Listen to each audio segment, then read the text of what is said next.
Oui, parfait. Juste m'amener vos papiers, puis on va regarder ça. Merci. La saison des impôts bat son plein dans les cabinets comptables.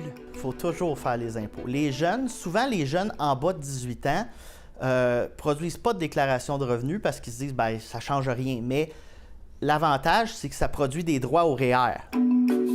Pourtant, jusqu'à 12 % des personnes en âge de travailler ne soumettent pas de déclaration de revenus.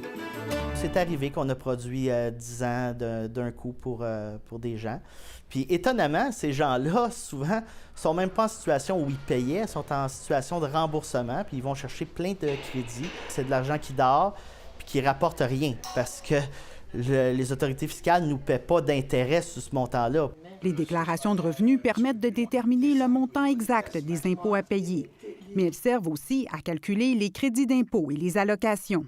Quand quelqu'un, ça fait 2 ans qu'il n'a pas fait son rapport d'impôt et qui est à faible revenu, c'est clair qu'il y a des revenus qu'il n'y a pas. Que ce soit le crédit d'impôt de solidarité, que ce soit la TPS, ou quand on a des enfants, bien, les allocations pour enfants, ou bien même pour les locataires à faible revenu, d'avoir l'allocation logement aussi. Certains contribuables sont négligents, alors que d'autres ont perdu le fil en raison d'une maladie ou d'une séparation.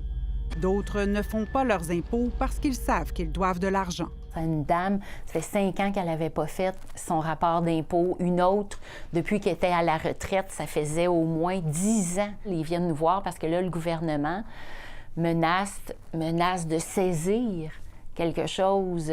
Quand on est rendu avec une lettre du service de recouvrement, c'est vraiment important d'appeler à ce moment-là. Vous ne pouvez pas payer, appelez quand même. La chose première, c'est de produire, dans le but d'éviter la pénalité. La pénalité peut être onéreuse.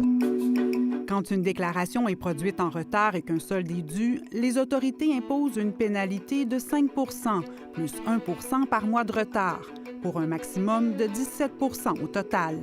À cela s'ajoutent des intérêts à un taux prescrit qui sera de 9 % à compter du 1er avril. Généralement, sont relativement ouverts à prendre une entente sur un maximum de 12 mois. Mais les ententes de paiement, l'intérêt va toujours courir. Il est toutefois possible, dans certaines circonstances, d'obtenir un délai plus long ou même l'annulation des pénalités et des intérêts. Ils veulent que les gens payent, remboursent. C'est sûr que si les gens font rien, pour toutes sortes de raisons, ultimement, ils vont être saisis sur leurs revenus ou bien non, il va y avoir là, une saisie sur les biens ou il y a quelque chose qui va se passer. Même, ils peuvent geler le compte de banque, ils peuvent prendre de l'argent dans le compte bancaire. Revenu Québec conclut chaque année environ 100 000 ententes de paiement.